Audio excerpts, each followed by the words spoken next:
ಇನ್ನು ಉಡುಪಿ ಜಿಲ್ಲೆ ಬೈಂದೂರಿನಲ್ಲೂ ಕೂಡ ಗಾಳಿ ಸಹಿತ ಭಾರೀ ಮಳೆ ಆಗ್ತಾ ಇದೆ. ಧಾರಾಕಾರ ಮಳೆಗೆ ಉಕ್ಕಿ ಹರಿದಿದೆ ಎಡಮಾವಿನ ಹೊಳೆ.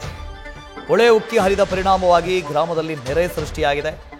ಏಕಾಏಕಿ ಗ್ರಾಮದಲ್ಲಿ ನೀರು ನುಗ್ಗಿ 10 ಮನೆಗಳು ಮುಳುಗಡೆಯಾಗಿದ್ದಾವೆ.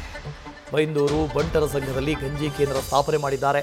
ಗಂಜಿ ಕೇಂದ್ರ ತೆರೆಯುವುದಕ್ಕೆ ಶಾಸಕ ಗುರುರಾಜ್ ಶೆಟ್ಟಿ ಸೂಚನೆಯನ್ನು ಕೊಟ್ಟಿದ್ದಾರೆ. ಇನ್ನು ದೋಣಿ ಮೂಲಕ ನಿವಾಸಿಗಳನ್ನು ಸ್ಥಳಾಂತರ ಮಾಡುವಂತಹ ಕಾರ್ಯವೂ ಕೂಡ ನಡೀತಾ ಇದೆ. ದೃಶ್ಯದಲ್ಲಿ ಗಮನಿಸ್ತಾ ಇದ್ದೀರಿ. ಕೇವಲ ಮಲೆನಾಡು ಭಾಗ ಮಾತ್ರ ಅಲ್ಲ, ಕರಾವಳಿಯಲ್ಲಂತೂ ವಿಪರೀತ ಮಳೆ ಆಗ್ತಾ ಇದೆ.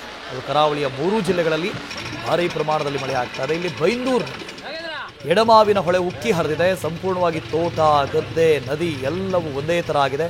ಸುಮಾರು 10 ಮನೆಗಳಿಗೆ ನೀರು ನುಗ್ಗಿದೆ.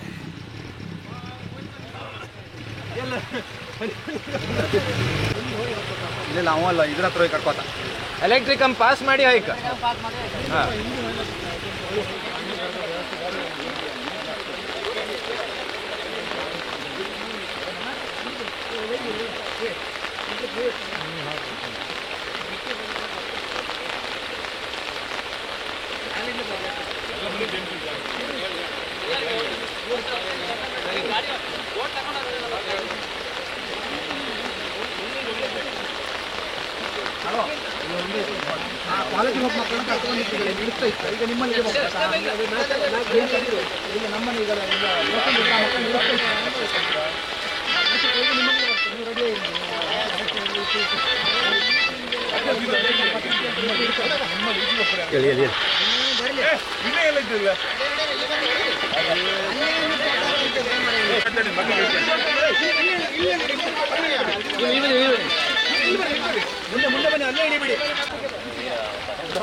ಎರಡೂ ದೃಶ್ಯಗಳಲ್ಲಿ ಗಮನಿಸ್ತಾ ಇದ್ದೀರಿ. ಒಂದು ಕಡೆ ಬೈಂದೂರಿನಲ್ಲಿ ಎಡಮಾವಿನ ಕೆರೆ ಹೊಳೆ ಉಕ್ಕಿ ಹರಿದಿದೆ, ಸಂಪೂರ್ಣವಾಗಿ ಜಲಾವೃತವಾಗಿದೆ.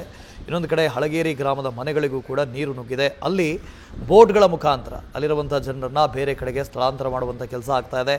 SDRFನ ಸಿಬ್ಬಂದಿಗಳು ರಕ್ಷಣಾ ಕಾರ್ಯದಲ್ಲಿ ತೊಡಗಿದ್ದಾರೆ. ದೃಶ್ಯದಲ್ಲಿ ಗಮನಿಸ್ತಾ ಇದ್ದೀವಿ. ಕೇವಲ ಇಲ್ಲಿ ಮಾತ್ರ ಅಲ್ಲ, ಕರಾವಳಿಯ 3 ಜಿಲ್ಲೆಗಳಲ್ಲಿ, ಅದು ದಕ್ಷಿಣ ಕನ್ನಡ ಜಿಲ್ಲೆ, ಉಡುಪಿ ಜಿಲ್ಲೆ, ಉತ್ತರ ಕನ್ನಡ ಜಿಲ್ಲೆ, ಈ 3 ಜಿಲ್ಲೆಗಳಲ್ಲಿ ವಿಪರೀತವಾಗಿ ಮಳೆ ಆಗ್ತಾ ಇದೆ.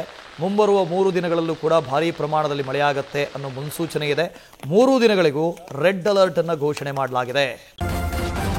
ನ್ಯೂಸ್ ಫಸ್ಟ್ ನಿರ್ಭೀತಿಯಿಂದ ನಿಮ್ಮ ಪರವಾಗಿ.